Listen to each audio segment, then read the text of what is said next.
poderia repetir, talvez para ele se inteirar e ter condições de voto. Sim, mas Ok. aí nós temos que renovar, eminente desembargador Baiman, desde a sustentação. É isso aí que eu estou dizendo. O desembargador Gervásio é que poderia questionar isso. Não, ele já... Senhor presidente, como eu já havia adiantado a Vossa Excelência, eu prefiro, neste caso, não participar do julgamento, uma vez que não só não assisti o relatório, como também não assisti à sustentação oral. E, evidentemente, que se eu tivesse a possibilidade de votar, necessariamente, pelo regimento interno, teria que haver a renovação da sustentação. Então, como há quórum, não vejo necessidade de participar do julgamento. Ficaria só Agradeço a aguardando. Vossa Excelência. Agradeço a administração do vice-desembargador Baiman. Devo a palavra para Vossa Excelência. Pois não. Nós vamos ao mérito. O artigo 621 do Código de Processo Penal define as hipóteses de cabimento da ação revisional, as quais correspondem à possibilidade jurídica de sua causa de pedir. E, se não, vejamos o que está disposto no artigo 621, é necessária a leitura, artigo 621, incisos 1, 2 e 3.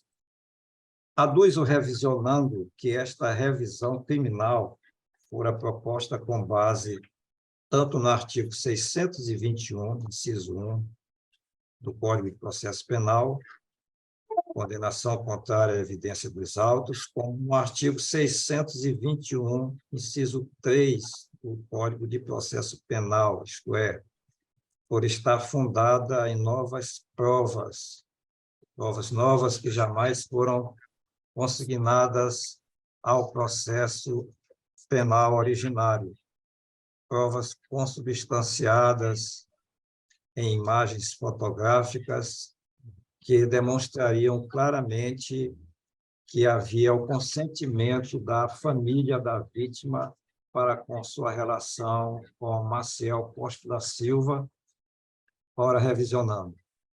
Baseia seus pleitos ao argumento de existir o consentimento da família que autorizou o relacionamento, consubstanciado nas provas novas de registros fotográficos que demonstrariam uma união estável, hipótese que atrairia a exclusão do crime pelo artigo 1520 do Código Civil, com a consequente absolvição, com base na teoria da tipicidade conglobante ante a conduta ter sido eminentemente atípica. Eu prossigo dizendo que as razões invocadas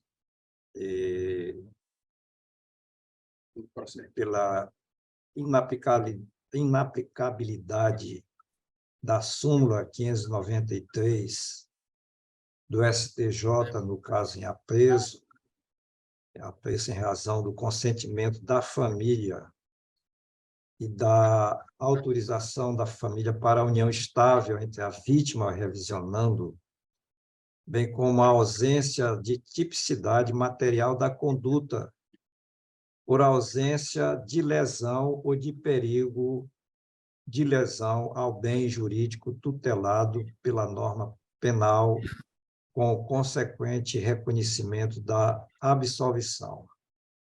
E, por fim, alternativamente, é invocada a absolvição por insuficiência da tipicidade formal para caracterizar crime por ausência de ofensa à dignidade sexual e jurídico tutelado, em homenagem ao princípio da proporcionalidade. Cabe ressaltar, entretanto, não obstante os judiciosos argumentos trazidos nos autos, tais casos devem ter aplicação estrita em razão da relevância do instituto da coisa julgada, bem como dada a efetiva ocorrência de lesão, não há que se falasse em atipicidade, insuficiência de tipicidade ou ausência de ofensa ao bem jurídico tutelado, a qual concretiza o anseio de segurança do direito presente nas relações sociais.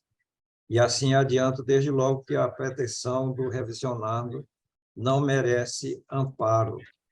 Explico, ressalte-se ainda sobre a matéria o estabelecimento da súmula 593 do Superior Tribunal de Justiça, nos termos seguintes: o crime de estupro de vulnerável se configura com a conjunção carnal ou prática de ato libidinoso com menor de 14 anos, sendo irrelevante eventual consentimento da vítima para a prática do ato, sua experiência sexual anterior ou existência de relacionamento amoroso com o agente.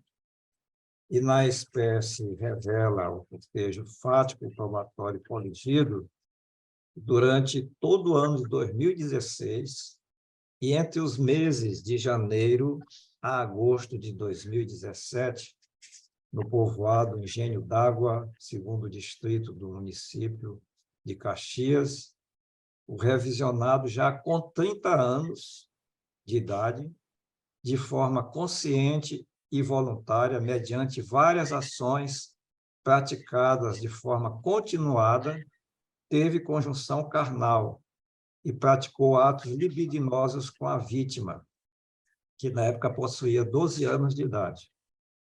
No decorrer do relacionamento, apurou-se ainda que, no mês de abril de 2017, o denunciado passou a ofender a integridade corporal da vítima, bem como ameaçá-la por palavras e gestos de causar de mal injusto e grave, condutas que perduraram nas mesmas circunstâncias de tempo, espaço e maneira de execução, até o dia 28 de agosto de 2017, quando os dois romperam o relacionamento. A testemunha Maria da Conceição Paiva Carvalho, tia da vítima, declarou que, durante a convivência com o acusado, a vítima não frequentava a escola e, inclusive, chegou a ficar reprovada no ano letivo. Ora, tais lesões, abusos e agressões a vítimas e reprovação no ano letivo são justamente as que a lei pretendeu defender. E nós citamos aqui alguns precedentes jurisprudenciais já conhecidos e, levando em consideração todos esses aspectos já analisados, houve, neste caso concreto, apenas um consentimento da família, restando, por outro lado, plenamente válidas a súmula 593 do Superior Tribunal de Justiça e a tese do tema repetitivo, 918, de tema repetitivo, 918, sobre a impossibilidade de relativização da presunção de vulnerabilidade da vítima, as quais, cumpre repetir, subsidiaram a condenação do ora revisionante.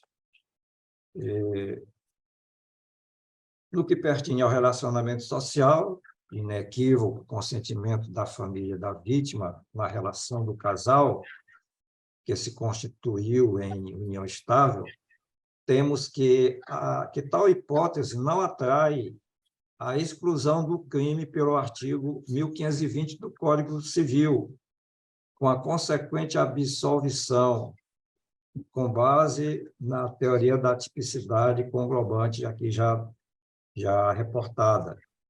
Como pontuado do parecer do Ministério Público, através de sua Procuradoria-Geral, basta mencionar que é sabido e ressabido que, mesmo antes da alteração da redação de tal dispositivo, ele fora tacitamente revogado com o advento da Lei nº 11.106/2005. Tal lei abolira expressamente o inciso 7 do artigo 107 do Código Penal, o qual previa a abjeta possibilidade de o abusador se casar com a vítima e, consequentemente, extinguir a punibilidade do crime ocorrido. Assim, tacitamente revogada a hipótese de autorização de casamento para evitar a imposição ou cumprimento de pena criminal, permanecendo tão somente a possibilidade expressa de casamento de menor de 16 anos, no caso de gravidez, já que a Constituição Federal tem em seu dispositivo legal, artigo 226, tem como de seus princípios a proteção à família, o que não se verifica nos presentes autos. Ressalte-se ainda que a vítima, caso estivesse grávida, tal fato por si só não impõe a celebração do casamento, porque a preocupação do ordenamento jurídico é com a proteção das crianças e adolescentes, de um modo geral. E uma decisão judicial não pode impor a uma adolescente deveres matrimoniais que não sejam condizentes com sua condição pessoal e desenvolvimento social. Ademais, complemento que a Lei nº 12.015, de 7 de agosto de 2009, encerrou o debate anterior, não sendo mais possível o casamento da menor com aquele que cometeu o crime antes denominado como de estupro presumido, em hipótese alguma. Isso porque o Código Penal, ao tratar dos crimes sexuais contra a vulnerável, passou a prever em seu artigo 217-A que é crime ter conjunção carnal ou praticar outro ato libidinoso com menor de 14 anos. O tipo penal passou a ser denominado como estupro de vulnerável, sendo certo que a vulnerabilidade encerra uma presunção absoluta. Outro ponto fulcral da alteração constava do novo artigo 225, parágrafo único do Código Penal, segundo o qual, havendo pessoa vulnerável, a ação penal do crime sexual seria pública e incondicionada.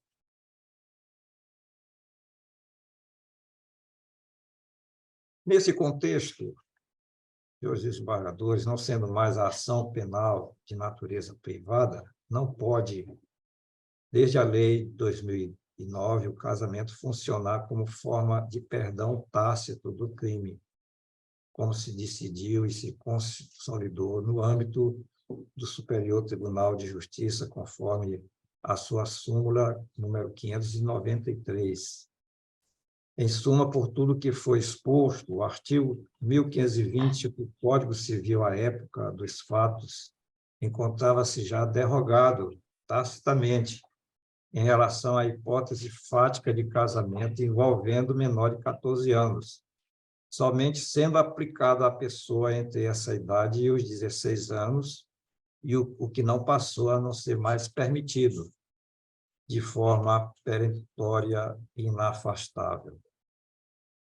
Quanto à alegação de que o caso dos autos apresentaria peculiaridades e reclamaria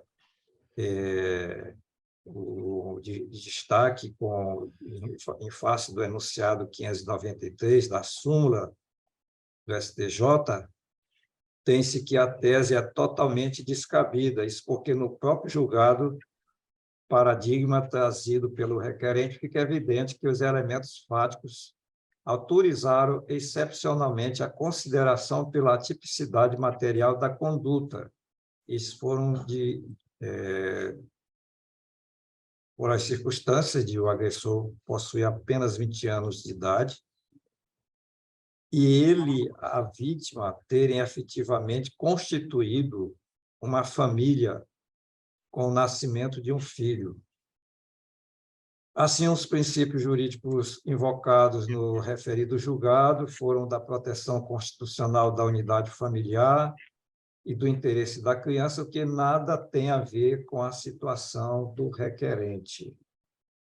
Observe-se, por fim, que, no caso dos autos, a vítima possuía apenas 12 anos de idade na época dos fatos, ao passo que o requerente contava com aproximadamente 30 anos, sendo inadmissível a tese de normalização social das relações sexuais praticadas com a criança em questão. O caso dos autos mais se assemelha a este precedente do Superior Tribunal de Justiça, no agravo regimental do habeas corpus 804.741, que assim dispõe: não se admite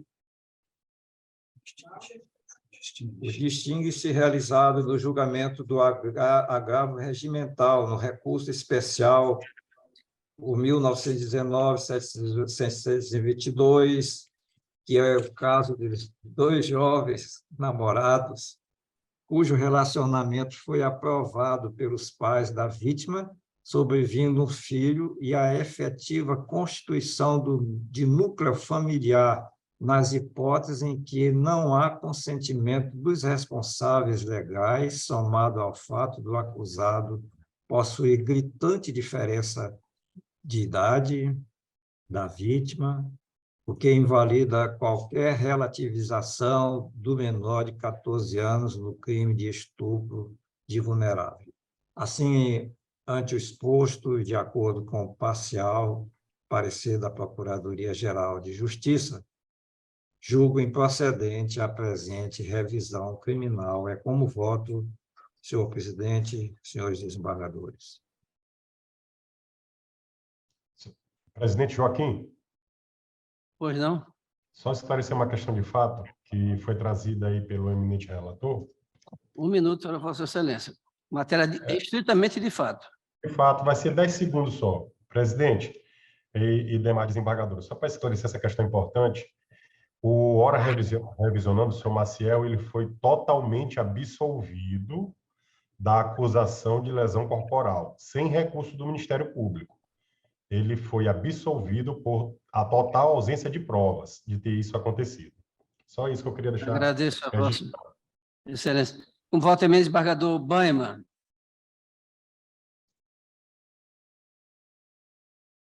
O voto de Vossa Excelência está fechado. No princípio, eu estou acompanhando integralmente o eminente relator. Agradeço a Vossa Excelência. Como vota o eminente desembargador Ronaldo Maciel?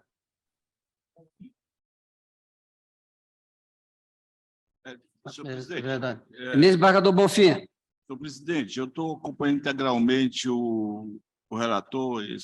Já vem uma menina tinha 12 anos, ele começou a sediar com o negócio de internet, Wi-Fi, no povoado onde residia. Não tenho nenhuma dúvida em acompanhar o relator. Eminente desembargador Bonfim, quase não está sendo gravado.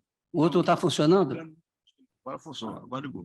Eu estou acompanhando o relator, senhor presidente. Agradeço a Vossa Excelência. Agora, eminente desembargador Ronaldo Maciel.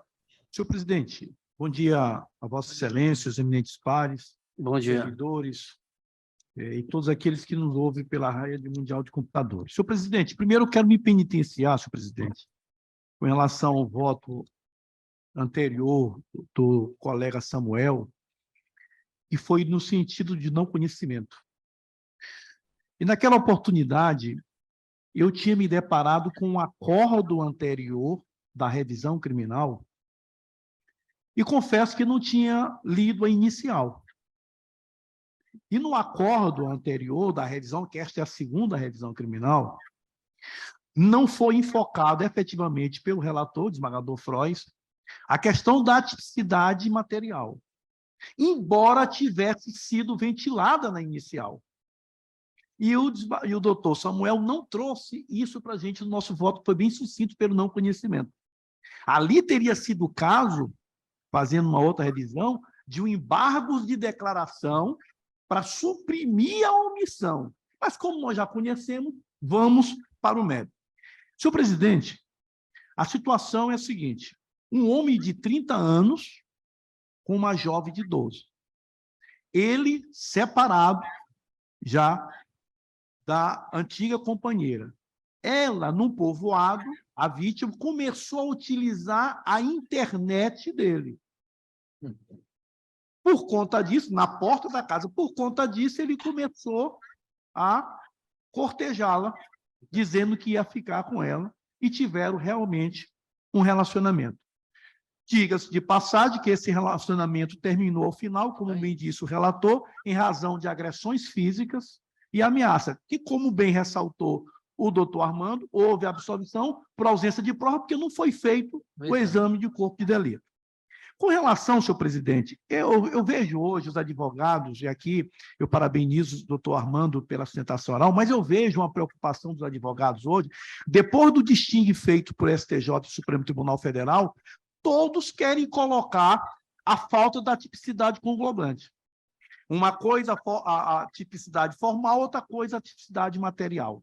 Fazendo esse distingue. Senhor presidente, eu coloquei meu gabinete para fazer um estudo e só encontrei um caso de distingue feito no STJ que não tenha filhos do relacionamento. Um único caso. É um caso em que os envolvidos namoraram desde cedo. Ele ainda adolescente e ela bem criança. E poderia ter caracterizar um ato infracional. Quando ele completou a maioridade de 18 anos, ela estava ainda antes de 14 e foi denunciado. Foi o único caso que foi feito o distingue no STJ que não tenha filho. Todos os outros casos têm filho. E a razão é muito simples. É o que o Barroso chama de teoria da derrotabilidade da norma. A norma do artigo 217 do Código Penal, que pune, que tem o preceito primário e o secundário, que pune aquele que pratica estupro de vulnerável ou ato sexual ou qualquer ato liminoso com menor de 14 anos, a tipicidade formal, é retirada a tipicidade material em razão de uma outra norma, princípio da dignidade da pessoa humana e interesse social. Você vai punir uma pessoa que teve um relacionamento, que nasceu uma criança, que foi registrada, que é pago pensão. Então, esse jovem vai ficar com o estigma de que, quando ele nasceu, o pai foi preso. Então, por conta disso, feito o distingue. Todos os outros casos é feito isso. Neste caso, é caso, como diz o alemão Guinten Jacob, de formar o império da lei. Tem que se mostrar, você tem potencial consciência da ilicitude, você tem imputabilidade, você tem que ter conduta diversa, e assim mesmo você mantém relação sexual com menor de 14 anos, aí vem o império da lei. Ele tem que ser condenado para que a lei seja respeitada. Então, não é caso de Chim, como bem colocou o eminente colega Samuel. Com essas considerações, senhor presidente, eu acompanho inteiramente o voto do doutor Samuel. Agradeço a Vossa Excelência como voto eminente, desembargador Vicente Paula. Pois não, senhor presidente, o voto do eminente desembargador Samuel é irretocável, não tenho o que acrescentar, e eu acompanho por completo. Agradeço a Vossa Excelência. Como voto eminente, desembargador Zé Luiz. Oi, presidente. Está ouvindo bem, presidente, agora? Estamos. Eu estou com problema aqui no meu... Mas estou ouvindo bem, mas os colegas estão ali. Então, estamos ouvindo bem. Tranquilo. Tá. Ouvindo bem.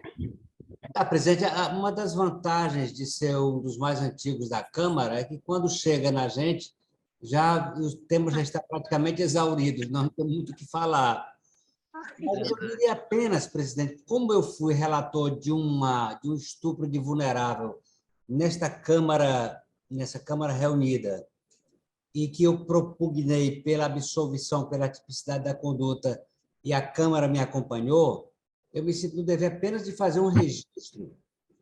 E naquela hipótese que eu apresentei aqui, e que a Câmara entendeu que eu estava na linha de argumentação correta, naquele caso havia um relacionamento estabilizado, uma família constituída, com filhos, aceitação de ambas as famílias, havia participação em aniversários, festas dos filhos, a família totalmente integrada.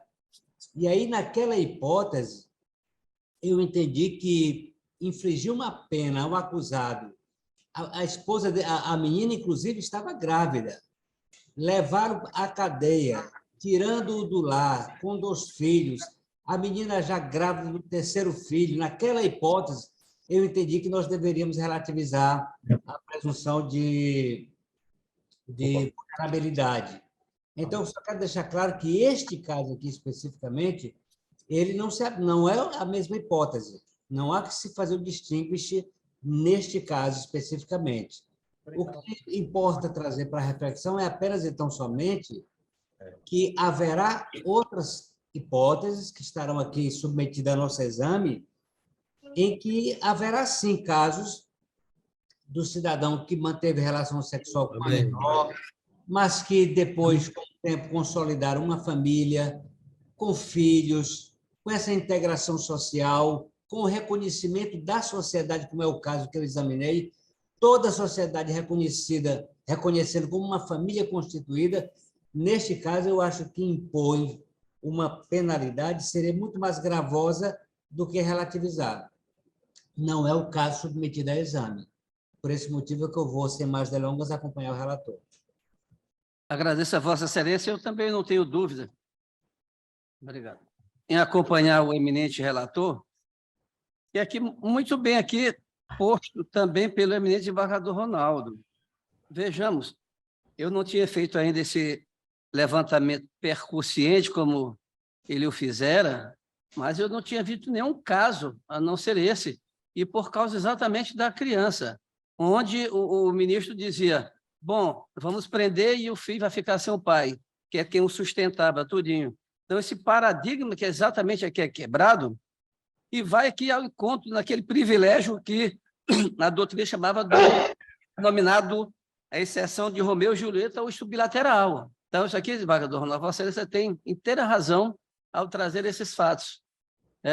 Isso, inclusive, já serve para todos nós, de que o STJ, e tem N julgamentos a posteriores, inclusive eu tenho 3 aqui, um do Piauí, onde mantém exatamente incólume, fidedigno, a súmula 593, com relação ao estupro de vulnerável 217A. Então, diante desse, proclamo o resultado, unanimemente nos termos do voto do eminente relator e de acordo com o parecer.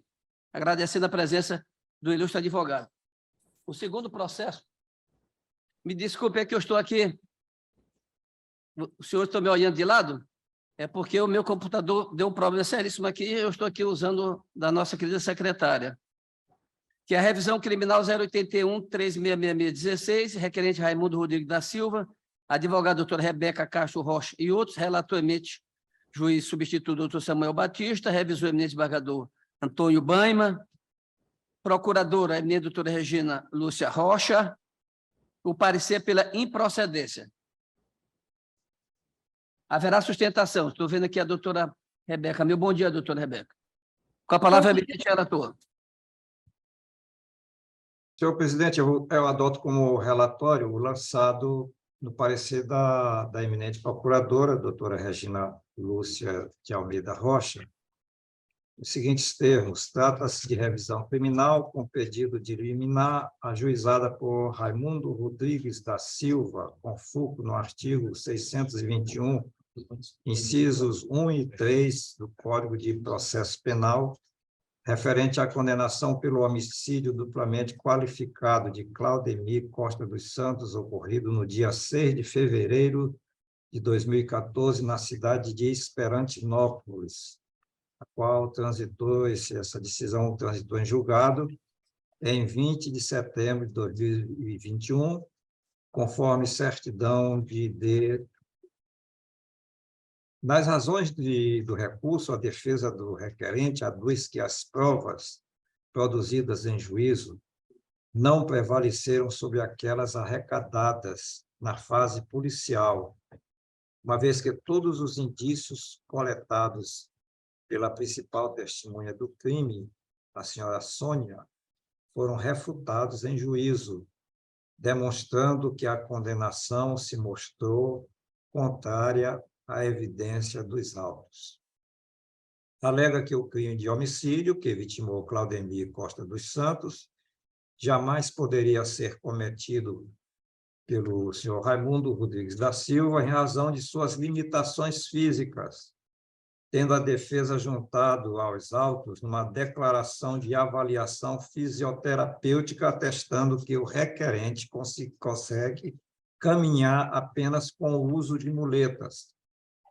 Entende que houve ofensa à garantia do devido processo legal, uma vez que a condenação foi baseada em prova inquisitorial não confirmada em juízo, ressaltando o tom agressivo com que se deu a condução da interpelação da principal testemunha por parte do juiz, presidente do Tribunal do Júri, que teria coagido a mesma. Pontua que não foram evidenciadas provas da torpeza do ora requerente, como o alegado recebimento de ganhos financeiros pelo assassinato de Claudemir Costa, não tendo sido demonstrado qualquer indício de enriquecimento ilícito por parte do suposto executor do crime. Assevera que houve contradição nos quesitos da dosimetria da pena, que fora fixada na primeira fase, com expressivo aumento de 9 meses em razão, aliás, 9 anos, em razão das circunstâncias judiciais cometidas no artigo 59 do Código Penal, que foram equivocadamente maculadas. Assim, considerando que a condenação do requerente está completamente dissociada das provas arrecadadas em juízo, requer a defesa que a decisão seja reformada e o condenado seja absolvido, com fulcro nos artigos 386, incisos 4 e 5, e 626, ambos do Código de Processo Penal. Alternativamente, caso seja mantida a condenação do revisionando, pugna pelo decote da qualificadora da torpeza, uma vez que não ficou comprovado, e, por fim, que seja diminuída a reprimenda imposta após ser feita a dosimetria da pena. Esse é o parecer da Procuradoria-Geral da Justiça e da palavra da doutora Regina Lúcia de Almeida Rocha, e a qual se manifesta pela improcedência do pedido revisional. Esse é o relatório, senhor presidente. Agradeço a Vossa Excelência. Adota a revisão eminente desembargador Baima. O voto de Vossa Excelência está fechado. Senhor presidente, integralmente com o relator. Agradeço a Vossa Excelência a ilustre advogada nome OAB para fim de registro, prazo regimental de até 15 minutos. Obrigada.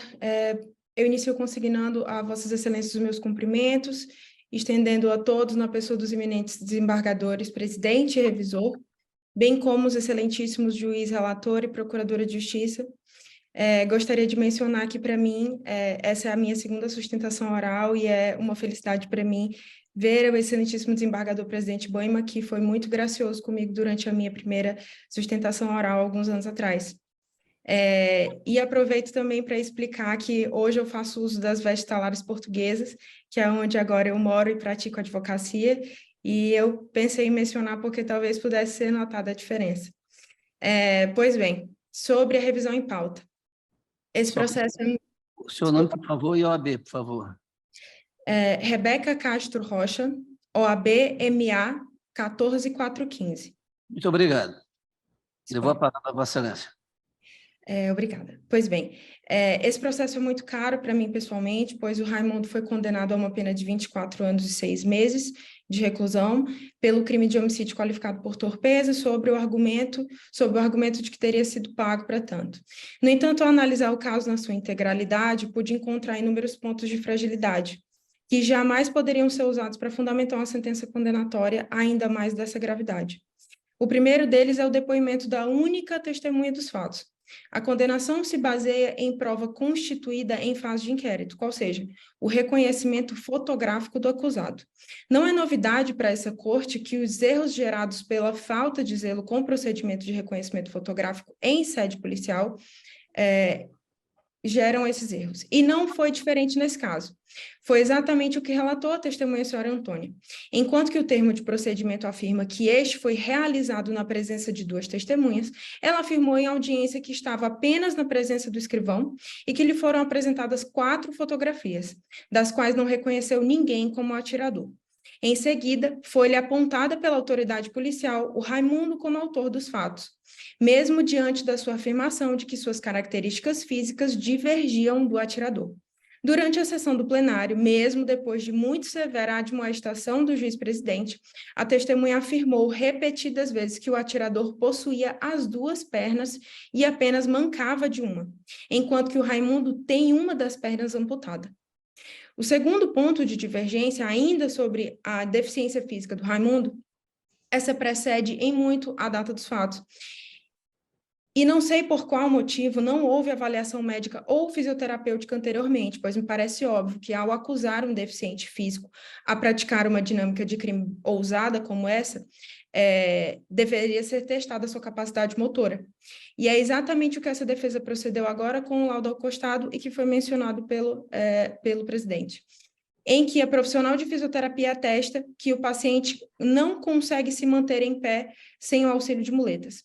Além disso, atesta que realizou um teste de condicionamento físico e que o revisionando não conseguiu se sustentar em pé por 2 minutos, alegando estar cansado. Importante ressaltar, excelências, que na data dos fatos, o Raimundo já era um senhor de 52 anos.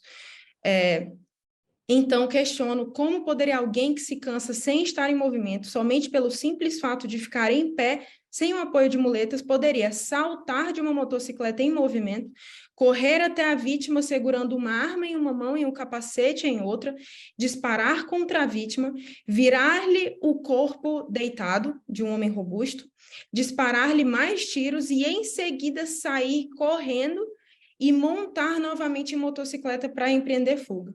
Me parece algo absolutamente impossível ao Raimundo, de acordo com o parecer da profissional de saúde. E o terceiro e último ponto, quanto à alegação de torpeza. Mesmo sendo um senhor de idade, antes da sua prisão, Raimundo ainda morava na companhia dos pais, em razão da sua limitação física e da falta de estudos que não lhe proporcionou uma vida mais confortável. Segundo o depoimento da testemunha Matiel Santos Bispo, que ao tempo trabalhava na agência bancária em que o Raimundo possuía conta e por meio da qual recebia o benefício previdenciário em razão da deficiência, este relatou que o Raimundo nunca possuiu meios de transporte para ir até a cidade mais próxima sacar o seu benefício. Então, ele lhe fazia essa gentileza. Pelos extratos bancários obtidos junto à agência, é possível verificar que a única movimentação financeira do Raimundo durante anos consecutivos foi apenas o benefício previdenciário citado. Essa defesa entende que essa é uma prova insuficiente para tal alegação. Porém, ainda é muito mais do que a acusação pôde demonstrar ao longo do processo para acusá-lo de recebimento de valores. É notório que o status econômico e social do Raimundo não mudou antes, durante ou depois da execução da vítima. E juntamente com esse extrato bancário, é a constatação suficiente de que não houve qualquer tipo de enriquecimento ilícito. Ademais, para que fique clara a condição do Raimundo, a pessoa a pagar os honorários advocatícios para a propositura dessa revisão é a irmã do Raimundo, que vive e trabalha nos Estados Unidos, e não ele próprio. Por fim, Vossas Excelências, para comprovar o cabimento desse instrumento revisional, bastava-me comprovar 2 requisitos. Primeiro, a existência da coisa julgada, como fica comprovado pelo ID 18.448680, e a demonstração do erro judiciário, que após essa exposição, para mim é muito clara a desconexão entre a sentença e as provas dos autos, principalmente quanto às evidências agora anexas. Considerando que o que se busca com a revisão é a reparação de erros judiciários, até mesmo após o parcial ou integral cumprimento da pena, o que se pretende aqui é alcançar a absolvição pelo julgamento, por conta do julgamento contrário às provas dos autos, ou alteração do delito ou consequente modificação da pena, com base na total ausência de prova de enriquecimento ilícito que indicasse torpeza. E é o que agora se requer nesta ordem de prioridade. Eu novamente agradeço a oportunidade de defesa. Doutora Beca, muito obrigado. Eu gostaria só de fazer 2 questionamentos a Vossa Excelência, regimentalmente. Houve Sim. apelação nesse caso? Houve. A senhora também informou, e a minha dicção não foi muito boa, a senhora disse que ele vinha numa bicicleta, ele, amputado, pulou da bicicleta e atirou, foi isso? A narrativa dos fatos, Excelência, é que a vítima... Só que a senhora me confirme se foi isso que a senhora disse, era. Sim, ele estava montado numa motocicleta. Ele ou quem quer que seja que tenha executado. Motocicleta. Tudo bem, muito obrigado. Obrigado. A eminente procuradora, doutora Lígia Cavalcante, com a palavra. Excelência e excelências, em que pese os judiciosos argumentos da douta advogada e o seu esforço em tentar reverter a situação deu hora revisionando, eu entendo, com base no parecer da minha colega, doutora Regina Lúcia de Almeida Rocha, e também de algumas peças foram juntadas a essa revisão criminal, que a presente revisão ela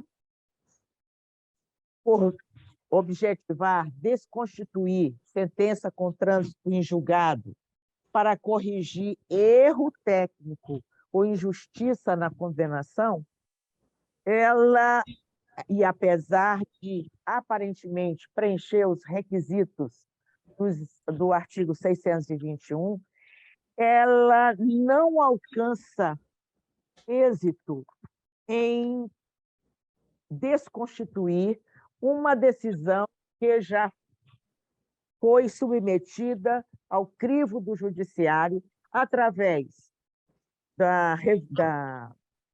do recurso em sentido estrito, através do julgamento do júri, obviamente, da apelação criminal, e que agora, trazendo o laudo fisioterapêutico aos autos, embora se constitua em prova nova, não entende esta parecerista que essa prova ela é suficiente para desconstituir a decisão do jurado. Explico por quê. Afirmou a douta advogada que no laudo consta que o acusado, e agora revisionando, ele não poderia se sustentar em pé por mais de 2 minutos.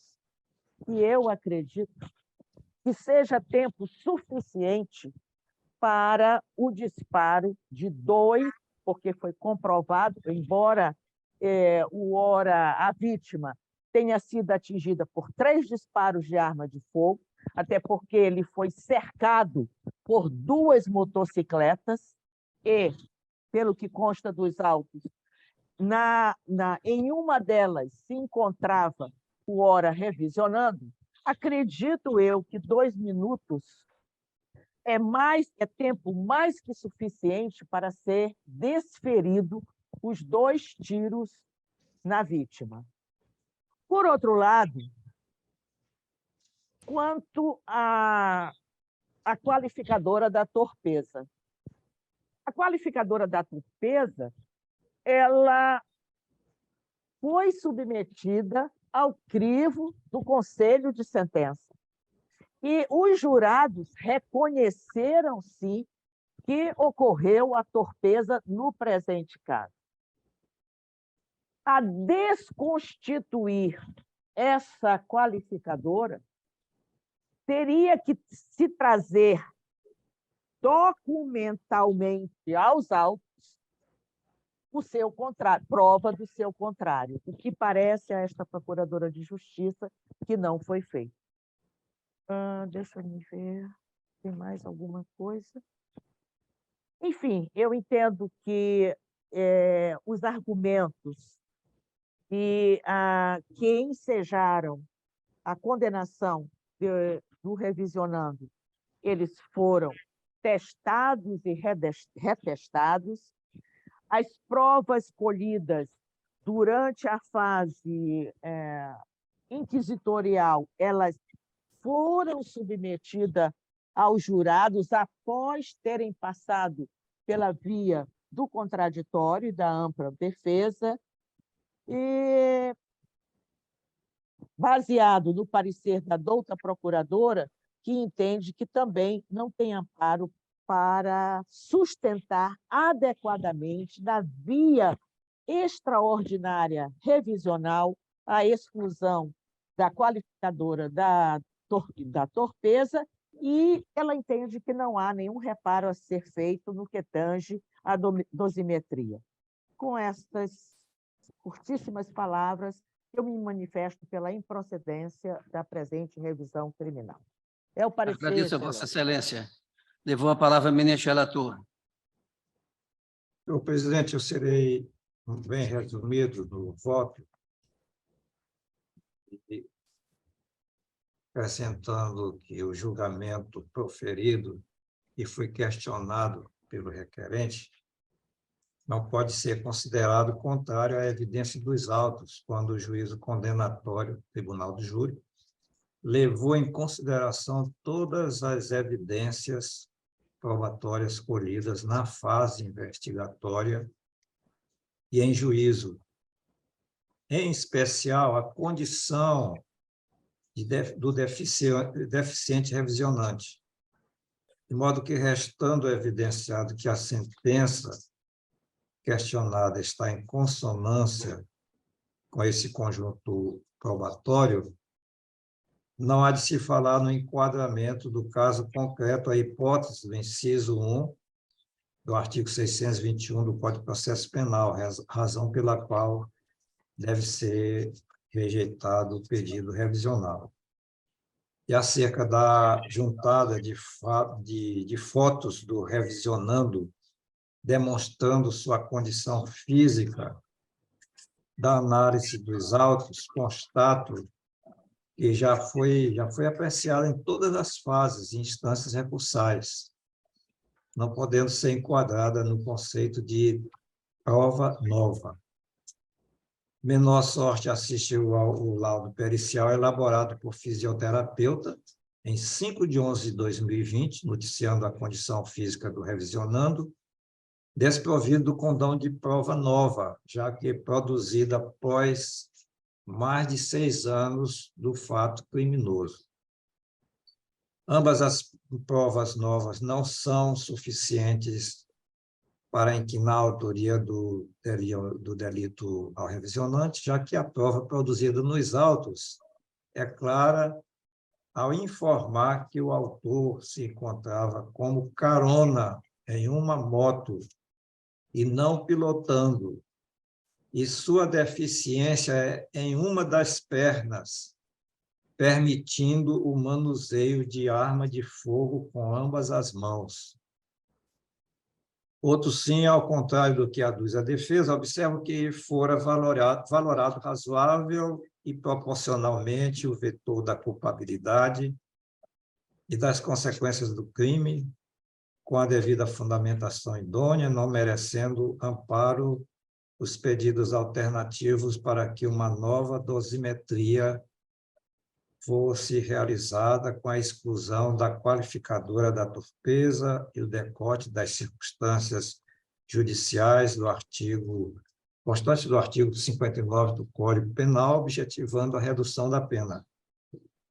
É que, pela análise da dosimetria realizada pelo juiz presidente do Tribunal de Júri, verificam-se que foram obedecidas cada uma das fases na fixação da pena, em conformidade com o regramento jurídico vigente, não havendo qualquer reparo a ser feito nesse aspecto. Desse modo, evidenciando-se que a sentença e o acórdão questionados estão em consonância com as provas que foram produzidas em juízo e na fase investigatória, não há que se falar no enquadramento do caso concreto, a hipótese prevista nos incisos 1 e 3 do Código de Processo Penal, no seu artigo 621. Ante o exposto, em acordo com o parecer da Procuradoria-Geral da Justiça, admito a presente demanda revisional e julgo-a improcedente na forma da fundamentação já referenciada. Como voto, senhor presidente? Agradeço a Vossa Excelência. Com voto emenda, desembargador Baiman. Presidente, como relator integralmente. Agradeço a Vossa Excelência. Emenda, desembargador Bonfim. Senhor presidente, eu também estou acompanhando o relator e eu vou dizer também que, para o estudo do advogado, porque já é o segundo ciclo desse rapaz, segundo ciclo prisional. Pelo mesmo motivo, eu estou acompanhando o relator. Agradeço a Vossa Excelência. Como voto emenda, desembargador Gervásio. Senhor presidente, eu estou acompanhando o relator, mas, numa análise perfunctória, eu cheguei à conclusão, inclusive, de que era o caso sequer de se conhecer da revisional, porque a matéria já foi apreciada no Conselho de Sentença, foi apreciada em sede de apelação. Mas, enfim, como o resultado final e prático é o mesmo, eu vou acompanhar o relator. Agradeço a Vossa Excelência. Como voto emenda, desembargador Ronaldo.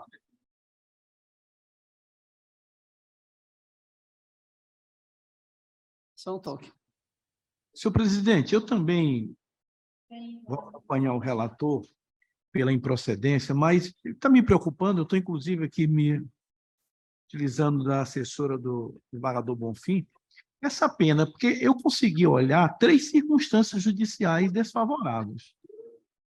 Como que com 3 circunstâncias judiciais desfavoráveis se chega a uma pena de 24 anos? O senhor me permite? Pois não. Na verdade, ele faz a aplicação na dosimetria de 1/8, e 1/8 daria 2 anos e 3 meses. 2 anos e 3 meses. Então, 2 anos e 3 meses seriam 6 anos e 9 meses. No mínimo, daria 18 e 9. Como é que chega a 24? Tem um detalhe.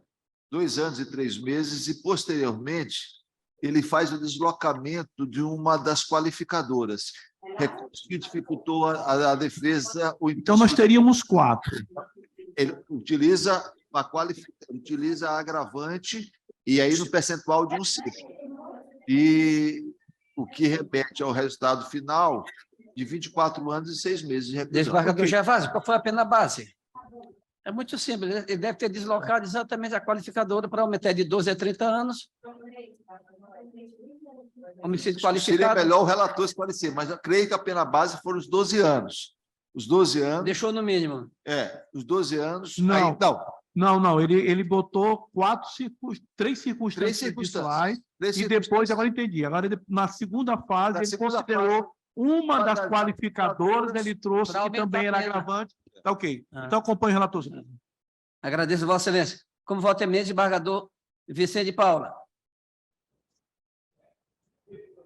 Estou com o relator, senhor presidente. Agradeço, Vossa Excelência. Eminente desembargador Zé Luiz. Com o relator, presidente. Também eu vou acompanhar o eminente relator.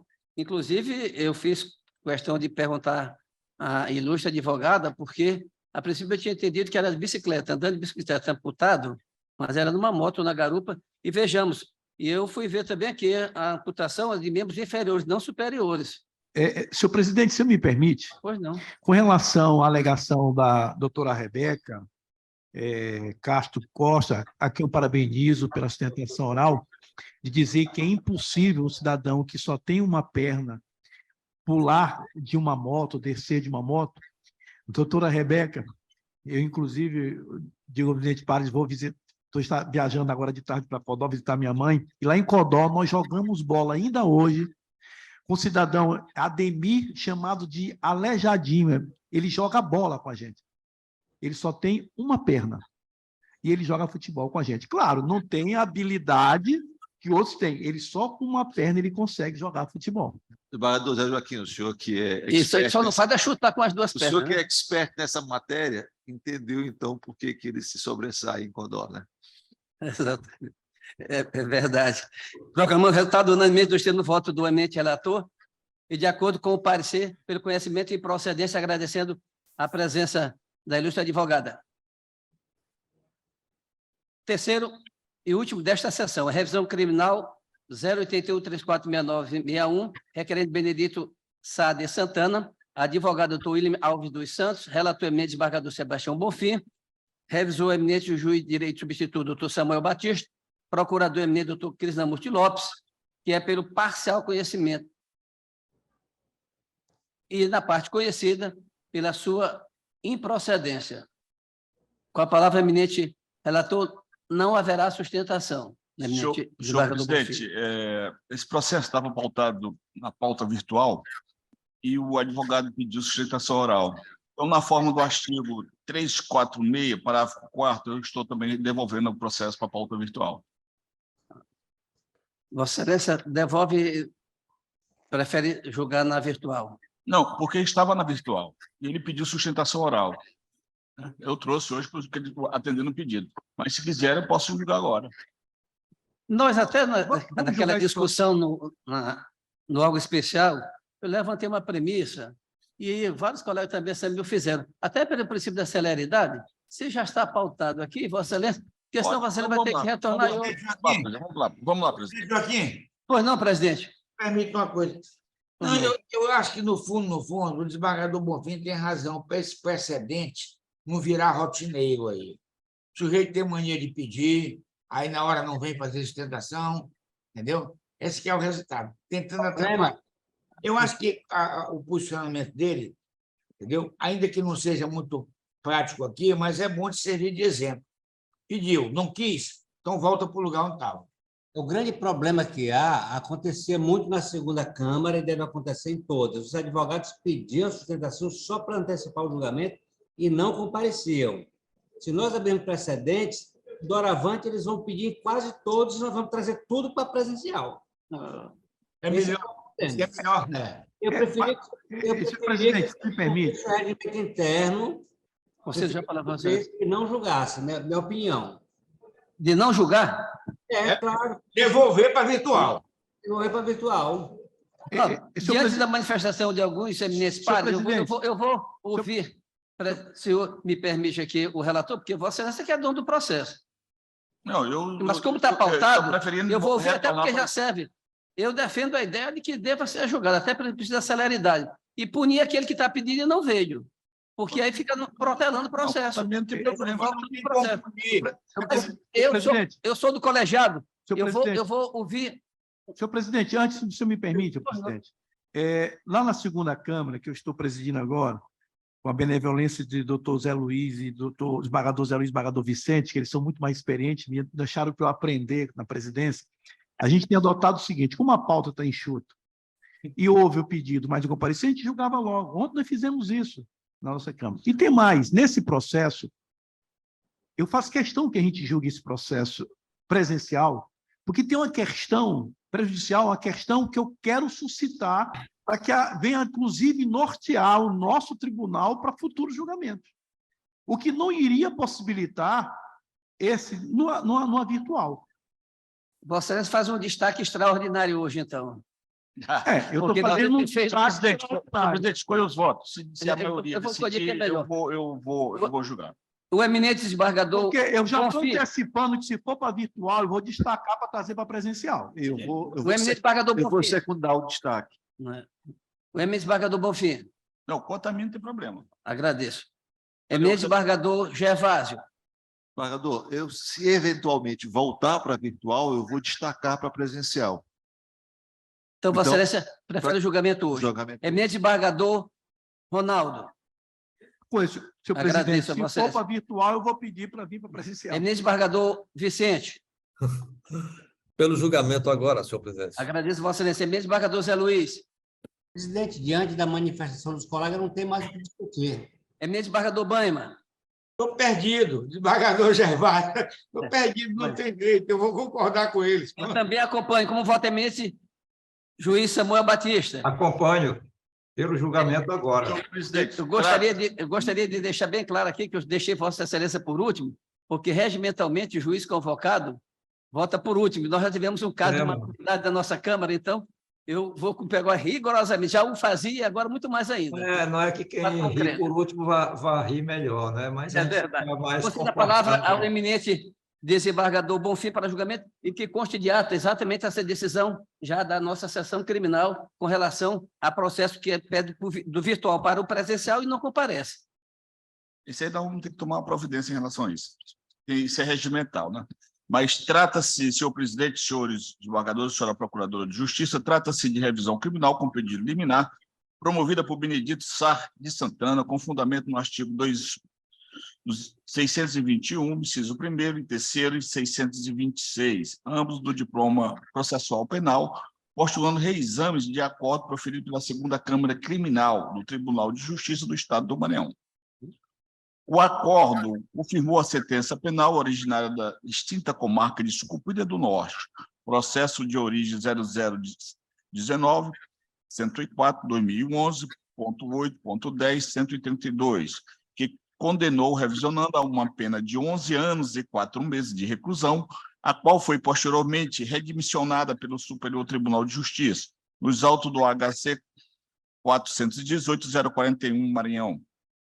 Com a alteração o revisionando foi absolvido quanto ao crime previsto no artigo 1º da Lei 8.137/90, restando a condenação em 2 anos e 4 meses de reclusão, pelo artigo 1º, inciso 1º, do Decreto-Lei 201/67, e em 3 anos e 7 meses, 7 meses e 6 anos de detenção pelo artigo 89 da Lei 8.666/93, fixando para o cumprimento o regime inicial semiaberto. Em sua petição inicial, revisionando a 2, que o texto do artigo 89 da Lei 8.666, que fundamentou a sua condenação, foi revogado pela Lei 14.133, de 2021, o que implicaria na aplicação do princípio da retroatividade da lei penal menos gravosa, que a presente hipótese de extinção de punibilidade, posto que a nova lei não mais considera o fato praticado pelo revisionando como crime, e que a sua condenação deu-se por demonstração de dolo específico e do efeito prejuízo causado ao erário, que ausente os elementos subjetivos do tipo previsto no artigo 1º, inciso 1º do Decreto-Lei 201/67, tendo sido revisionando condenado à mera presunção, e que houve violação ao princípio da individualização da pena, com a imposição de uma reprimenda exacerbada e desprovida de fundamentação, que o acordo condenatório foi proferido em dissonância com a evidência dos autos. Com base em tais argumentos, pugna o revisionando, em sede de liminar, que seja atribuído o efeito suspensivo à revisão criminal, ficando suspensa a execução do acordo condenatório até o julgamento da ação. No mérito, requer sua absolvição. Sucessivamente, requer que seja redimensionadas as penas tanto do artigo 89 da Lei 8666/93, quanto do artigo 1º, inciso 1º do Decreto-Lei 201/2067, fixando no mínimo legal em 2 anos e declarando extinto pela ocorrência da prescrição, extinta a punibilidade pela ocorrência da prescrição. Instrui a presente revisão criminal com os documentos lançados no ID 183, 38, 58, 98 e seguinte. O pedido liminar foi indeferido. Após interposição de agravo regimental, foi reconsiderada a decisão liminar, outrora indeferida, sendo determinada a imediata suspensão dos efeitos do acordo proferido na apelação 19.526/2016 até o julgamento do mérito da presente revisão criminal. O Procurador-Geral de Justiça, em parecer da lavra do eminente procurador Crismamute Lopes Mendes França, manifestou pelo parcial conhecimento da presente revisão criminal e, na parte conhecida, pela improcedência. É o relatório, senhor presidente. Agradeço, Vossa Excelência. Doutora revisão. De acordo, senhor presidente. Agradeço a Vossa Excelência. A eminente procuradora. Desembargador, eu estou endossando integralmente o parecer do doutor Krishnamurti. Como ele já se encontra nos autos, eu acho que não é necessário que eu leia. Agradeço a eminente procuradora Lígia Cavalcante e devolvo a palavra ao eminente relator. Senhor presidente, conforme previamente relatado por meio da presente revisão criminal, o revisionando pleiteia, em suma, a absolvição da pena relativa ao artigo 89 da Lei 8666/93, declarando extinta a punibilidade face à revogação deste comando normativo. 2. Absolvição da pena prevista no artigo 1º, inciso 1, do Decreto-Lei 2001/67, em razão de elementos subjetivos do tipo não ter ficado demonstrado na sentença e acordos impugnados. Remanescendo a condenação quanto ao delito do artigo 1º, inciso 1, do Decreto-Lei 2001/67, que seja reconhecida a prescrição da pretensão punitiva. Alternativamente, requer que sejam redimensionadas as penas, tanto no artigo 89 da Lei 8666/93 e do artigo 1º, inciso 1º do Decreto-Lei 2001/67, fixando no mínimo legal em 2 anos e declarando extinta a punibilidade pela ocorrência da prescrição. Merece acolhido o pedido absolutório, como será explanado adiante. Do abolício, crimes levando a efeito a pena da Lei número 14.133 de 2021. A priori, afaste de imediato a tese de ocorrência do fenômeno do abolício crime, da conduta imputada ao apelado consciente, contratar indiretamente de forma e hipótese prevista em lei. Isto porque a Lei 14.133, apesar de ter formalmente revogado o artigo 89 da Lei de Licitações, não descriminalizou a conduta prevista do núcleo desta norma, tendo somente a transplantado para o tipo penal diverso, ou seja, o artigo 333-E do Código Penal. Daí, se incorrer e afirmar que ter havido polícia crimes da conduta em referência, tendo ocorrido, na verdade, o fenômeno jurídico conhecido como continuidade da normativa típica. Nesse sentido, é a jurisprudência nacional que se posiciona conforme passo a industrial pelos julgados a seguir transcritos. Aqui junto algumas jurisprudências nesse sentido. Além disso, noto que a defesa sustenta ainda de forma oblíqua que a revogação se operou sobre a parte final do citado artigo 89 da Lei 8666/93, a qual previa a criminalização do comportamento de contar diretamente nos casos em que, de fato, era cabível a dispensa da inexigibilidade da licitação. Tal trecho, na crítica elucidativa das lições de Helena Regina da Costa Lobo, assim determina. Trata-se de previsão muito criticada pela doutrina. Afinal, incriminava-se o comportamento constado diretamente nos casos em que, de fato, cabia a dispensa ou inexigibilidade de licitação, porém, sem que as formalidades fossem devidamente seguidas. Não havia nenhuma justificativa material para a indiscriminação da tal conduta desprovida de ofensividade do bem jurídico, sequer da moralidade do perigo em abstrato, de proporcionalidade e defendendo, considerando plenamente irrelevante, sobretudo no âmbito exaustivamente sancionado em outras áreas do direito. Ocorre, entretanto, que a situação do apelado é diversa, porquanto sobeja nos autos elementos de prova que apontam no sentido de que a conduta por ele praticada constitui na contratação direta de compras, obras e serviços, sem que tenha havido quaisquer indícios de demonstração da ocorrência de hipótese de dispensa ou inexigibilidade dos respectivos procedimentos licitatórios. Isso significa que a conduta do ex-gestor encaixa-se não no trecho legal em torno do qual se discute ter se operado ou não o abolício crime, mas sim na primeira parte do revogado artigo 89 da Lei 8666/93, o qual, dada a aplicação ultratividade da norma mais benéfica, deve ser o regramento aplicado à hipótese. Portanto, não tendo havido o mencionado abolício crimes, forçoso é a rejeição da primeira tese defensiva, razão pela qual passo no tópico seguinte. No expedito absolutórios. Extrai-se dos autos que o revisionando foi condenado pela prática dos delitos descritos no artigo 89 da Lei 8666/93 e no artigo 1º, inciso 1º do Decreto-Lei 201/2007, tendo sido destacado que foram desrespeitados os ditames legais preconizados na Lei de Licitação e que não foi comprovada a regularidade da despesa por ele alegada.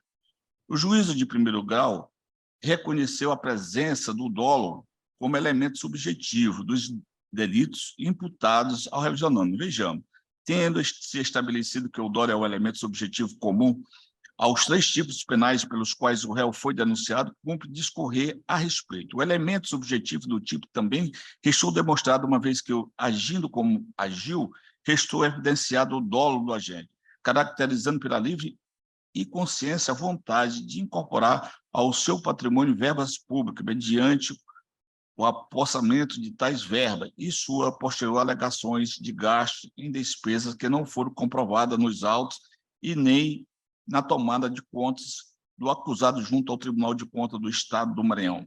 Assim, é incompatível supor que tal omissão não importou em prejuízo ao erário, mesmo porque não houve oportunidade como a abertura de procedimento licitatório para que o poder público pudesse contratar o melhor proposta. Especificamente em relação às caracterização do prejuízo ou do dano ao erário, restou consignado no acordo que, em que pese o entendimento dominante da jurisprudência dos tribunais superiores, como todas as venhas de estilo, tenho a convicção de que o delito previsto no artigo 89 da Lei de Licitações prescinde da comprovação do dolo específica de causar prejuízo à administração pública. Com elementos objetivos específicos para a tipificação do crime previsto no artigo 89 da Lei 8666/93, o dolo consiste na intenção de causar dano ao erário e advém das circunstâncias fáticas da contratação na medida em que a dispensa indevida do processo licitatório implica na ausência da ocorrência e consequente prática de preços mais elevados, o que certamente onera o Tesouro Público. No que diz respeito ao crime do artigo 89, tem-se que a ação descrita no aludido tipo penal é dispensar ou inexigir licitação fora das hipóteses previstas em lei, ou deixar de observar as formalidades pertinentes à dispensa ou inexigibilidade. Já o crime do artigo 201 do Decreto-Lei 2001/67 versa sobre a apropriação dos bens ou rendas públicas, ou desviá-los em proveito próprio ou alheio. Entretanto, que a configuração dos referidos tipos penais exige a comprovação do dolo do agente, visto que não há previsão de punição para a forma culposa, bem como a demonstração de que houve prejuízo ao erário. Assim, não há de se considerar que o agente deve ter a consciência de que sua ação está infringindo a norma penal, sendo a comprovação dos elementos objetivos condições sine qua non para a configuração dos crimes mencionados.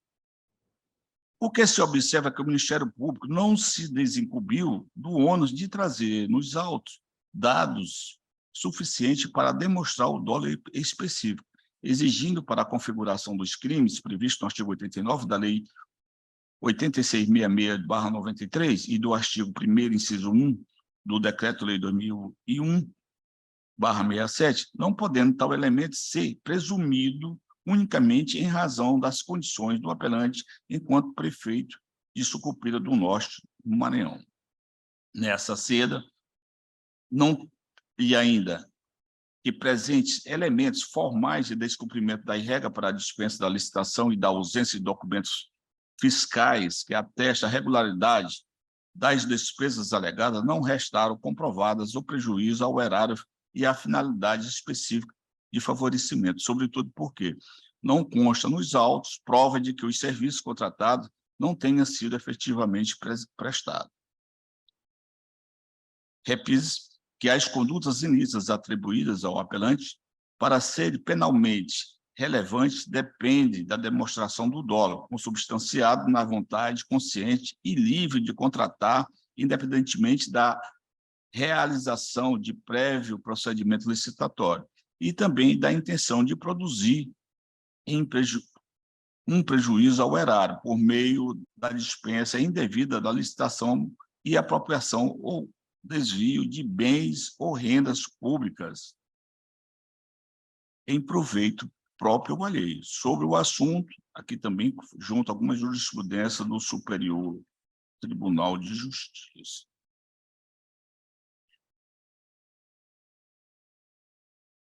Nesse sentido, também já decidiu a nossa Câmara Criminal, a terceira Câmara Criminal aqui desse tribunal, apelação criminal, artigo 89 da Lei 8666, preliminares de cerceamento de defesa, inércia da denúncia, rejeição, sentença condenatória, calçada em provas inválidas, nulidade decretada por pronunciamento judicial transitado em julgado, ausência de dolo específico do dano ao erário, absolvição decretada, ausente, assegurando a acusada ampla produção de prova e contendo peças e descrição satisfatória da conduta típica, tanto que, viabilizado o direito de defesa da ré, merece rejeição às preliminares de cerceamento de defesa e inércia da denúncia. A conduta de supostas compras de prestação de serviço, a mais de processo licitatório, deve ser apreciada com lastro no artigo 89 da Lei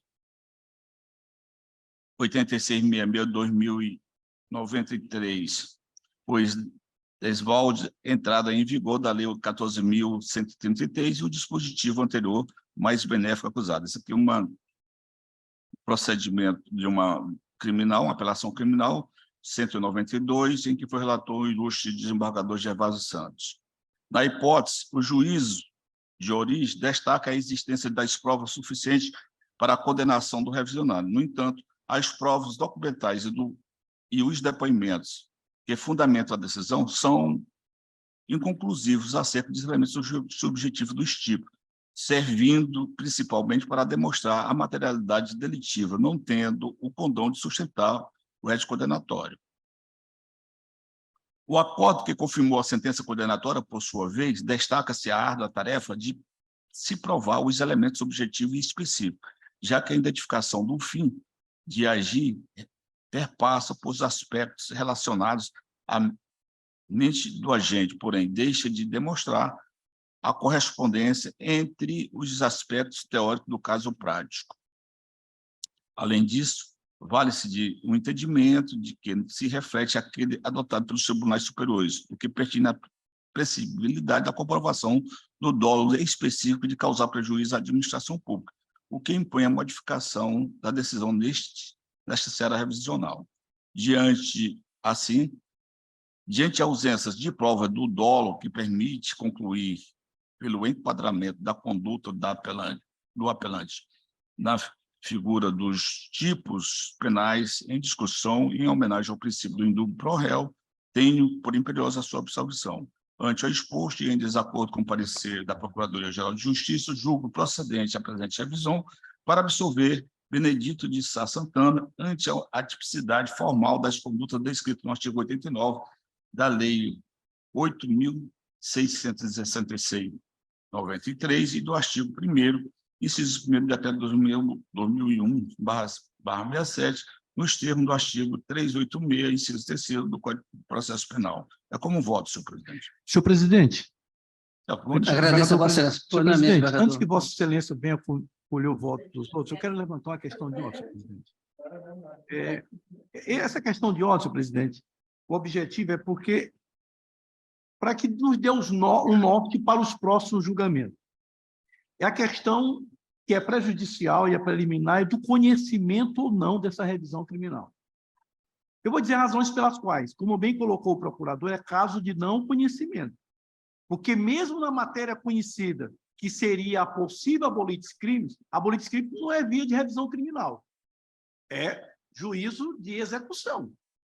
Bom, o que me traz, qual é a minha preocupação? Essa matéria trazida pelo eminente desembargador Bonfim para absolver a ausência do dolo específico, essa matéria já foi observada e julgada pelo desembargador Zé Luiz quando da apelação.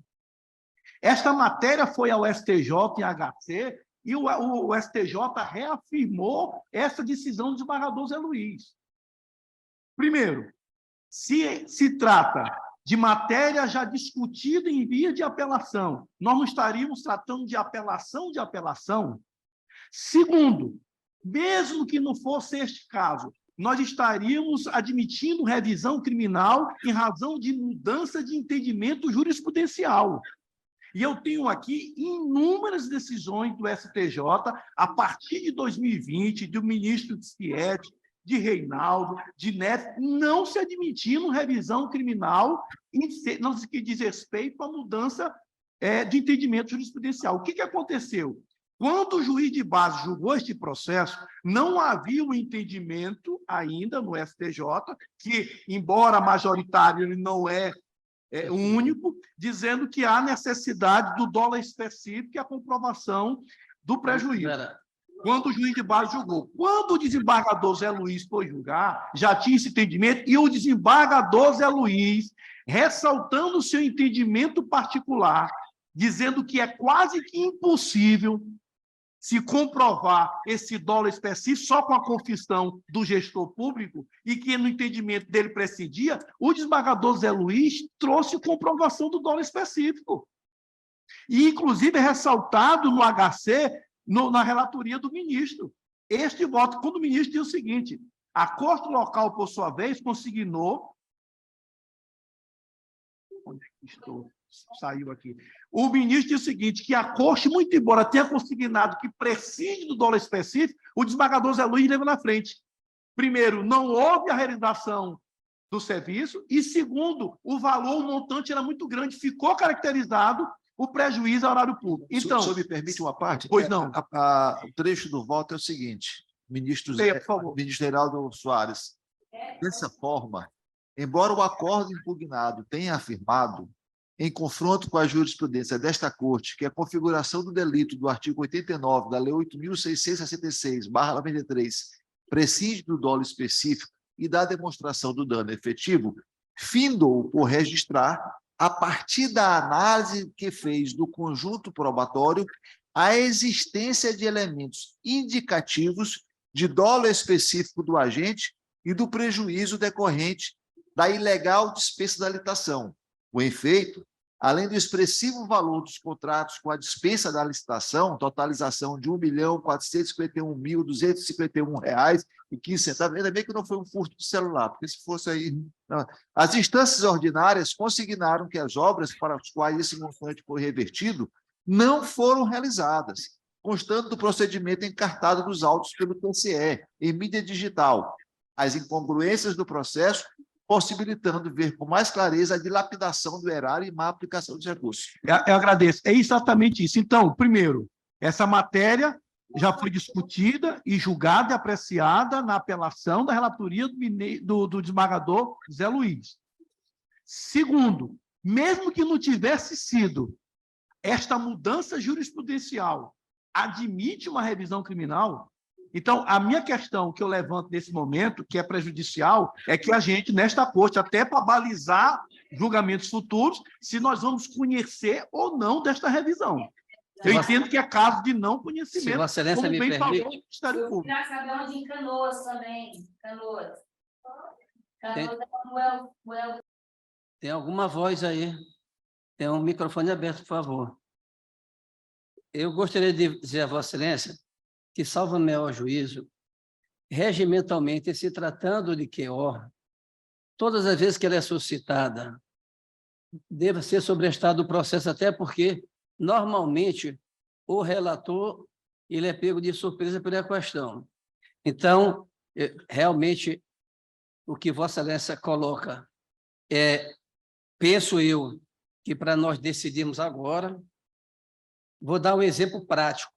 Quando eu faço questão de ordem, no caso de Vossa Excelência, eu normalmente já o faço por escrito, para que aí fique o processo sobrestado, porque é um procedimento apartado, aqui, ó. Então... Se me permite, eu falei como questão de ordem, mas isso foi observado no parecer do Ministério Público. Mas se Vossa Excelência me de permite, não ter conhecimento. Mas se Vossa Excelência me permite, a questão de ordem, ela vai servir, inclusive, de parâmetro, porque, vejamos, a hora que nós tivermos esse julgamento, e aqui, salvo-me ao juízo, ela tem exatamente o viés de um lead case. Em assim sendo, acho que é de bom alvitre para que todos nós, de câmaras criminais isoladas, Vossa Excelência fica o processo sobrestado, apresenta, eu ouvi do Ministério Público, o eminente relator se manifesta e colhemos os votos. Em não sendo acolhida, dá-se-á seguimento. Em sendo acolhida, então nós já temos até como parâmetro para julgamento. E eu acho que podemos até fazer depois, monocraticamente, diante de uma decisão que é de um colegiado, que é exatamente da seção criminal. Pois não, desembargador, na verdade é o seguinte, essa é uma questão que ela já está, a discussão já está posta no processo. Mas se ela foi posta pela Procuradoria. Mas o relator não trata dessa matéria. O relator ele vence no voto, ele vence a questão da admissibilidade. Ele vence a questão da admissibilidade. Doutor Joaquim. Pois não. Luiz Almeida. Bom, eu compreendo o seguinte, no momento em que ele incursiona no mérito da questão, por óbvio, ele ultrapassou a fase do conhecimento. Agora, o que eu entendo, e talvez aí nós tenhamos nos equivocado, é que no momento em que a Procuradoria suscitou a questão do não conhecimento, essa questão deveria ter sido colocada para a análise da Corte, para, só uma vez superada a questão, se pudesse funcionar no mérito. Mas, como o resultado ainda não foi proclamado, e a questão foi suscitada, e dela, da nossa posição, decorrerá naturalmente, como consequência, a desconsideração do julgamento ou a consideração do julgamento, eu acho que não impediria que nós aqui examinássemos essa questão. Tenho a impressão que não, porque a questão foi posta. A questão, infelizmente, agora, ela foi superada. Mesmo o parecer, se você me permite, ele é parcial conhecimento. Você não conhecimento em toto. Ou seja, parcial conhecimento em ultrapassando pela improcedência, que aí que nós temos que ver em que termos colocado, que a eminente procuradora ratifica o parecer, sem que tenha ele... Mas eu só entendo, presidente. Se me permite. Mas se os eminentes pares se me permite, entenderem de que vamos logo apreciar a questão de ordem, eu acho que deve apreciar, porque não foi proposta. só que ela tem que ser aqui decidida em desembargador presidente, se me permite, e aqui vai uma crítica construtiva ao parecer do Ministério Público, até a matéria que seria conhecida, que seria boletim de crimes, não seria caso de revisão criminal. Porque lei nova é aplicada pelo juiz da execução. Não precisa vir para revisão criminal. Até isso não deveria ter sido conhecido. Porque quem aplica a lei nova, que de qualquer forma beneficia, no caso do abolir de crime, é o juiz da execução. Mas eu pergunto a Vossa Excelência, haveria supressão de instância? O problema, senhor presidente... Essa é a questão. Por isso que eu estou dizendo que essa matéria, nós decidimos assim, acato a decisão do colegiado. Sim, mas Vossa Excelência não conhece pela essa questão de ordem que está sendo suscitada. Que eu, por exemplo, estava atento à leitura do voto do eminente relator, não percebi que ele tenha adentrado no centro da questão. Presidente, me permite. Se ele superou o conhecimento e foi até o mérito, ele superou, ele conheceu. O que não está mas nós podemos fazer o seguinte, desembargador Gervásio. O que está sendo colocado aqui é que a matéria é de não conhecimento. Mas, desembargador Gervásio, diante do que você está presente aqui, é muito fácil e simples nós colocar uma disposição para que ele diga se conhece ou não o Ministério Público também, que aí já é uma outra premissa levantada pelo eminente desembargador Ronaldo, que ele não só não conhece in toto, e aqui seria parcialmente, onde o segundo viés é exatamente da abolício. O senhor sabe quantos... Nós vamos postergar uma decisão, senhor. O senhor sabe quantos recursos o revisionando protocolou no Superior Tribunal de Justiça? Quantos? Quantos recursos? Ele peticiou um agravo regimental, um segundo agravo regimental, um embargo de declaração, um outro embargo de declaração, um outro embargo de declaração, 9 recursos. 9 recursos, além do HC. Senhor presidente, então, acho que nós podemos julgar. Pois não. Vicente, veja bem. Pois não é mesmo, desembargador Vicente. Pois não, o desembargador Bonfim votou pelo conhecimento da ação de revisional, mas de forma monocrática. Os demais membros não foram ouvidos, não foram consultados sobre isso. Ele votou monocraticamente. Então, é preciso que isso seja estendido para os demais membros desta Câmara, para que possamos discutir e votar. Bom, os colegas entendem que devamos julgar essa questão de ordem. Hoje, eu vou submeter, primeiro, ouvir o relator a respeito dessa questão, se é parcial, se é total, inclusive com os argumentos trazidos pelo eminente desembargador Ronaldo, parecer ministerial, e em seguida colher os votos de todos os colegas para saber se vamos ou não, em conhecendo, darmos continuidade no julgamento, e não conhecendo, que seria, pois não, eminente desembargador. Eu estou achando que você está com razão. Colocar isso em posição de julgamento, pronto, vamos definir. Perfeito. Devo a palavra ao eminente relator para que se manifeste quanto à questão de ordem suscitada amplamente. Vamos conhecer amplamente, senhor. Vamos colher os votos. Pelo conhecimento ou não? Não, eu estou conhecendo total. Vossa Excelência está conhecendo o total. A eminente procuradora, diante dos argumentos trazidos pelo eminente desembargador Ronaldo, é isto, né? Sim. A eminente procuradora, doutora Lígia, gostaria de se manifestar, porque aqui seria parcial conhecimento no intuito de que, ou seja, uma parte não seria conhecida. E a questão de ordem é pelo não conhecimento em toto. Excelência, Pois eu não. estou após as considerações trazidas pelo eminente desembargador Ronaldo Maciel, eu estou aderindo a elas e, assim, modificando parcialmente o parecer para o não conhecimento absoluto das questões postas.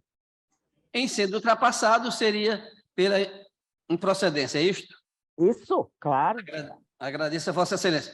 Como vota o eminente juiz Samuel? Que Vossa Excelência agora tem que votar primeiro porque é revisor. Pelo não conhecimento, desembargador, presidente. Eminente desembargador Gervásio.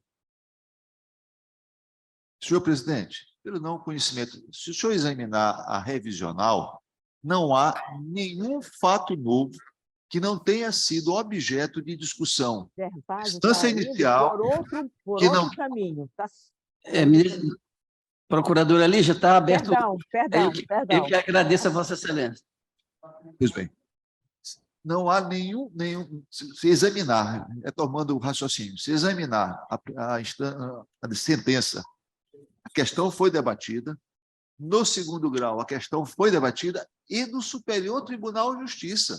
Eu li o trecho do voto, também foi debatido. Ou seja, nós estamos aqui em uma revisão, rediscutindo temas que já foram objeto, ou seja, uma apelação da decisão do Superior Tribunal de Justiça. Então, com a devida venha, pedindo todas as vezes, meu queridíssimo amigo desembargador Bonfim, pelo não conhecimento da revisional. Agradeço, Vossa Excelência.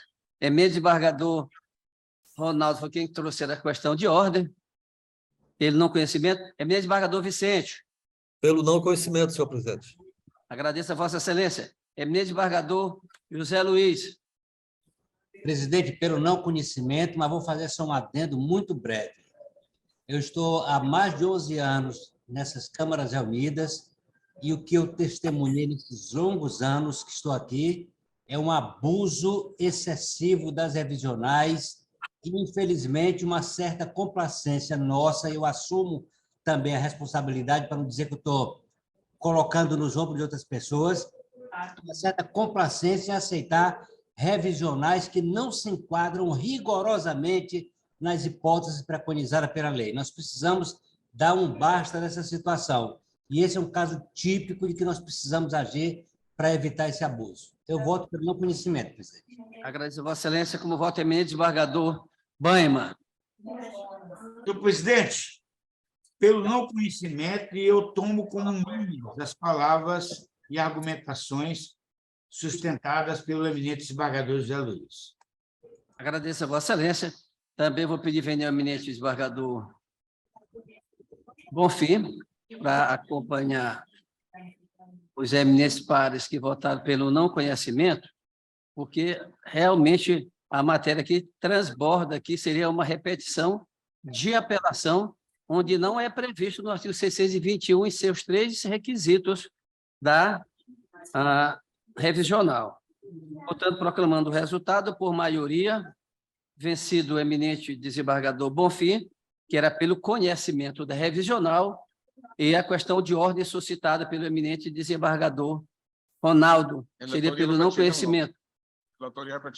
Durante o julgamento, que conste da ata, após iniciado o julgamento e após o voto mérito do eminente desembargador Bonfim, o eminente desembargador Ronaldo suscitou uma questão de ordem quanto ao não conhecimento da revisional, pelos motivos aqui expostos, inclusive dando um lastro maior ao parecer ministerial, que fora também aqui adequado em banca, inclusive no tocante a abolício crime.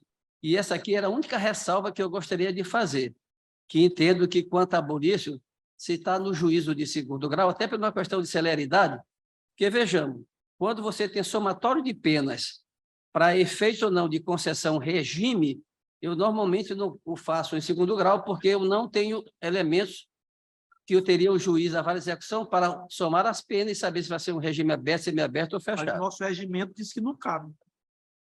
Nosso regimento diz que não cabe. Como? A aplicação de lei nova que beneficia, o nosso regimento diz que não cabe na revisão, não. Não cabe. Então, diante disso, bom, mas nosso regimento desembargador Gervásio levantou uma premissa na quarta-feira transata a respeito do nosso regimento. Então, proclamando o resultado, por maioria, questão de ordem acatada, e em que pese o eminente desembargador Samuel, Vossa Excelência ter votado, mas eu entendo aqui que deverá lavrar o acordo do eminente desembargador o Ronaldo por ter trazido a questão de ordem. Tá? Sendo vencedora, não é a questão de ordem. Na questão de ordem, e ficou prejudicado exatamente o julgamento da revisional. Então, Vossa Excelência lavará essa questão de ordem para que, inclusive, depois seja encaminhada aos eminentes desembargadores. Concito os eminentes pares, a eminente procuradora, senhora secretária, se temos algo a tratar, e não havendo, agradeço o comparecimento de todos, e aqui também não posso deixar de trazer à baila o fato de que a eminente desembargadora Sônia Amaral não compareceu por estar a serviço do tribunal e justificadamente ausente.